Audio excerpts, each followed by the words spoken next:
Hey, what's up guys? MGH here. Today we are finalising the Nottingham Forest career mode. We are looking through all of the stats. We're going to look at the squad report. We're going to look at who won each league, things like that. We're just going to have a look around and actually feel like this series has some closure.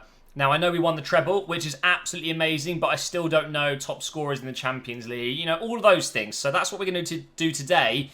Now, first of all, looking at the squad, this is how things finished. So, Sandro, 85. Geraldes, who just came back from injury, by the way, is also 85. St. Maximin out on the left, 85. Malcolm on the right, 83. And then Pereira and Galdamez, 86 and 83. Dalbert finished on 85. He was incredible. Sula, 86. Tuanzebe, 82. Orsi, 83. And Meggiorini, 85. So, you look at that squad, you might think it's really good, but it's not quite Champions League winning good. But, we had, I want to say, kind of an easy run to the final. And then against Tottenham, they went down to 10 men in like the first 11 minutes or something silly like that. So it seemed to all fall in place. And I was very lucky. You can see on the bench here, Van Drongelen was 80, Pereira 78, Barmin 80, Ayub 81, Ariyibi 80, Kishner 80, and Ulmabek 83. And then on the reserves, we have some really good players that could have probably been in the first team had we played another few seasons, including Mayolida. I really do like Mayolida. He finished on 79. Worrell still has a little bit of growth there, I'm sure. Walker, I don't know why I kept him. I didn't really use him too much. I think I really like the fact that he's got that 4-star weak foot and the fact that he's absolutely rapid, 96 sprint speed. So I kind of just, I guess I held on to him. I don't really know why, but let's go through the squad and talk about the players that have been here since the start. So we have Worrell, of course. I always planned to keep him no matter what, and I managed to do that. I may not have used him in the last 2 seasons as much, but it was awesome that I kept him at the club, and he actually finished on 79, which is really decent. Of course, we have Cash. He's been here since the start as well, and Walker. We then have Pereira, I think is the only one there. No, Ariyibi, of course. So that's a couple more. And in the first team, I think everyone is different. Yeah, so the first team is obviously completely different to what we started with. But that's always going to happen in a career mode over 4 or 5 seasons like we've done. So that's no surprise to me. But the fact that we've kept quite a few players at the club since the start, that's pretty awesome. And you know what? We built such a good squad that we could have 2 lineups that were equally very good. I would say obviously the second team isn't as strong, but it's still very, very strong if you look at it like that. So let's have a look at the Premier League table. Obviously 38 games played, we did win, and we won it by 7 points. Manchester United in second, Arsenal in third, and Stoke in fourth. 2 points above Crystal Palace there. Going down was West Brom, Aston Villa and Newcastle. Tottenham did win the Community Shield on penalties, of course. That was really not very nice. It was our first game of the season. First competitive game, I should say. We, of course, won the FA Cup. We beat Southampton in the final 2-0. Now, bear with me. This bit always takes a bit of time. Sometimes loading the different tournaments can take a while. So, Chelsea won the EFL Cup. We got knocked out on penalties in the quarter-final. 5-4 on penalties. So, we've lost. Well, we didn't lose the final on penalties at least, but we've been knocked out and we've lost one of our trophies on penalties, which is a bit of a shame. Bayern won the pre-season tournament there. The Copa Europe went to Manchester United against Valencia there. And I believe Man United won something else as well. And I think they won most of the trophies in previous seasons as well. They've got such a strong squad. But as usual, this bit is taking quite a while to actually load up. Come on. There we go. So in the Champions Cup, of course, we won against Tottenham 2-0.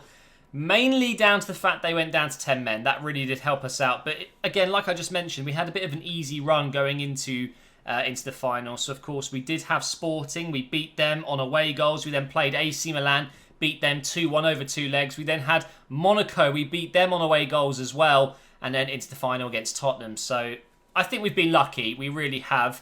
Let's check out the Europa League as well. By the way, Tottenham beating Barcelona, Benfica and PSG. That's not bad from them at all. Liverpool got beat by Benfica. Not sure that should have happened. And Real Madrid going out to Napoli as well. Bayern Munich going out to Monaco. There's some big, interesting results there. Even Manchester United, they played against AC Milan and they lost 3-2 over 2 legs, which is pretty crazy because I'm pretty sure Manchester United do have one of the best squads in the game after a few seasons, and when they start, the likes of Pogba and so many of the other younger players like Martial, Rashford, they can really turn into amazing players. This is still loading. This is ridiculous. I just want to have a look at the Europa League. There we go. Right, so Roma won 2-0. And yeah, I've lost connection. This always happens. It's a glitch. It's whenever I load the Europa League, it kicks me off the servers. But Crystal Palace getting into the semi-finals there, representing England very nicely. Don't care about the World Cup so much. And there we are, back to the start. So now let's have a look at the stats in terms of goals scored, things like that. So top scorer was Martial. Lanzini in second. Musa joint second. Have we got anyone? Let's just double check if I'm missing someone. So we do have Sandro with 9 goals. Could have been a bit better. Oh my God, look at the assists. 3 Manchester United players up there. We have Geraldes with 6, Kishner with 5, Malcolm with 5 as well. So we did okay there with assists. Medjugorje absolutely killed it and got the Golden Glove. 21 clean sheets. Yellow cards, Socrates got the most. And McCarthy was the only player to get sent off twice in this season. So let's do a squad report. I think that's always good to see at the end of the season who scored how many, blah, blah, blah. And we'll go through that first, actually. So, holy crap. Medjugorje made 64 appearances. That is absolutely unreal. I don't think anyone's going to have more than that. Arayibi got 25 appearances and 6 goals. Not too bad. Barmin played 34. Ayew played 36? Really? That's a lot. 27 for Kishner. All the way back.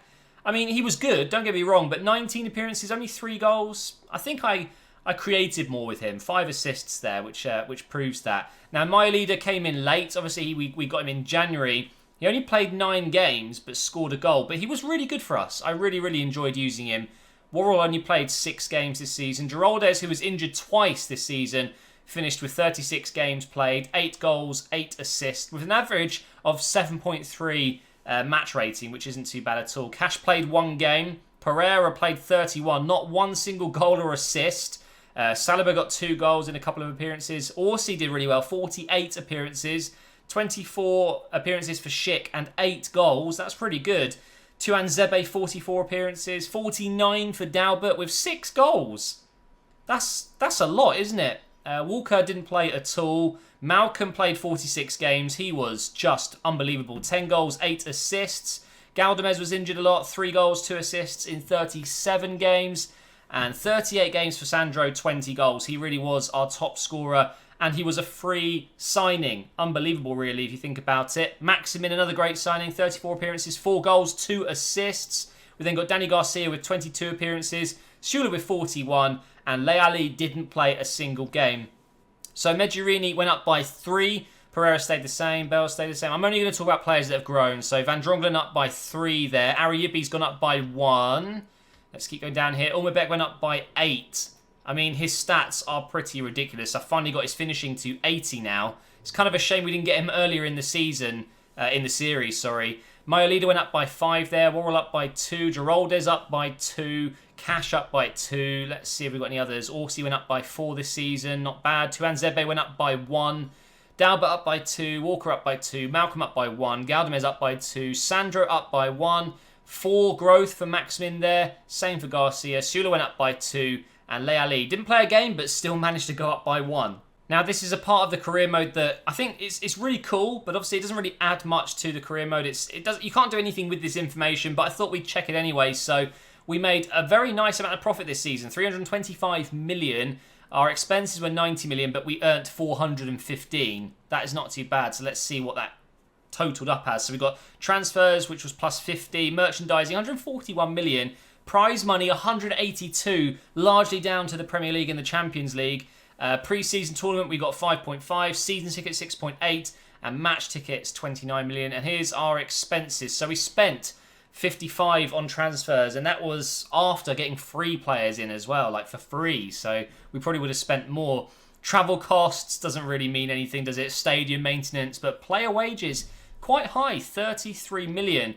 And you can see transactions-wise, player shirt sales, we've got Sula, Sandro, and Geraldes. Isn't that funny? You don't normally buy shirts with defenders' names on it, do you? You get the creative players, the goal scorers, You can see the wages have gone up by 233,000 this season. That's quite a bit. That's at least 2 world-class players, maybe 1 really world-class player.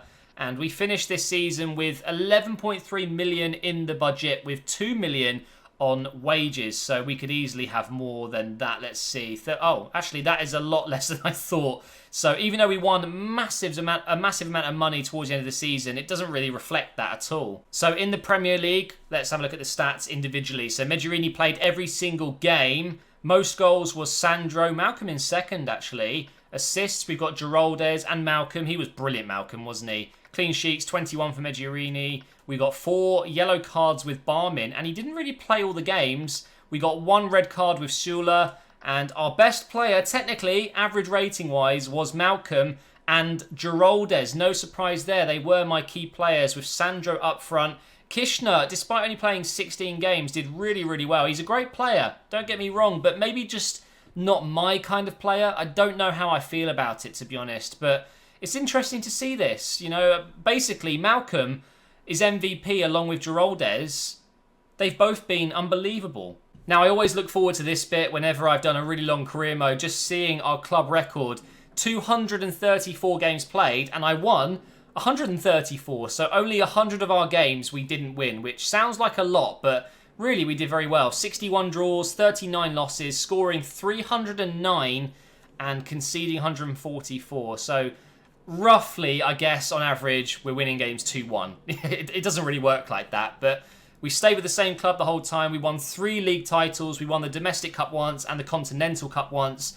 Our biggest win was 5-0 against Cordoba. That would have been in the pre-season tournament in our second season or first season. Would have been... Actually, that's our second season, isn't it? The beginning of our second season, yeah. So our biggest defeat as well was in the same month, and that was a 3-1 loss to Stuttgart. And in total, I earned £4.9 million. I would love to say I earned that in real life. And our biggest record transfer fee was 32 million. That was, of course, on Pereira. And just out of curiosity, let's see how much my squad is worth. So St. Maximin, 38.5, 34 million for Schuler, 33.5 for Geraldes. I mean, look at all of this. We've built this squad up from the bottom. Started from the bottom, now we're here. And look at some of the money we could get if we sold our players. It's pretty crazy. If we go down here, who is our cheapest player? That would be Walker, 3.2 million. Saliba, 4.1. It's pretty interesting, isn't it? And in terms of wages, Sewell's on the most with 60. And we've got Kishner on 55, Malcolm on 50.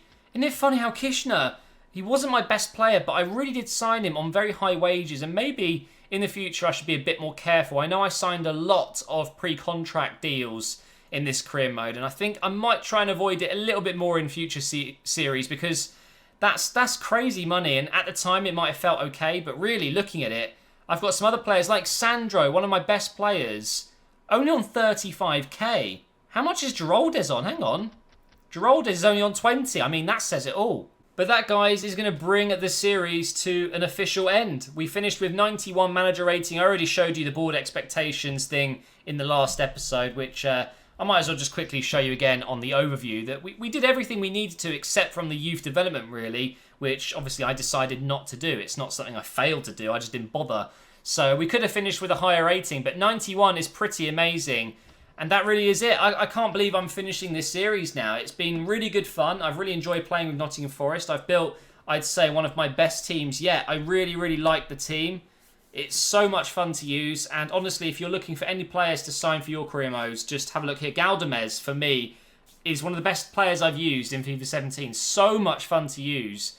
A bit like Kante for me. He was kind of just sweeping the midfield and getting forward and going back. And Malcolm was unbelievable towards the end. So honestly, I want to say a massive thank you for all of your guys' support throughout this series. It has been getting a lot less views than some of my old career modes, and I think that's a sign of just boredom, people not enjoying career modes so much anymore. Maybe I haven't evolved enough. Obviously, I tried going a bit out there with the Atletico career mode, and it just didn't feel like it was me. So I'm not sure what I'm going to do, guys. I don't know. I will definitely be doing another career mode, but I don't know what it's going to be, whether I'm going to do something completely different. Maybe I try a challenge career mode. I don't really know. So any suggestions would be great if you want to leave a comment below. And you know what? I think a lot of people say that I see the comments, oh, you're boring now. I'm so bored of watching you play career mode. And do you know what? I get it, but you've got to remember, I've been doing this for 5 years now, career mode. I've been doing YouTube for 7 years, career mode for 5. And if you've been here since the start and you're starting to feel like this is a bit boring, well, no wonder. If you've been watching me do this for 5 years, it's going to be boring. So I hope that some of you guys out there who do watch my videos and have done for a while just realise there's only so much you can do with the career mode. I'll try my best to keep it interesting. Maybe we'll pick a team that no one's done in a long time, just something really different. I don't know. But for now, tonight, I'm going to watch the Champions League, and I will definitely do a review of the final tonight. Going with I want to say Madrid will win, but I hope Juventus do. I'm still not sure what to think about that. But for now, that's going to be the end of the Nottingham Forest career mode. If there's any teams that you want me to do, any challenge type series, just leave your comments below. I will be reading them. Thank you for watching, and I will see you next time.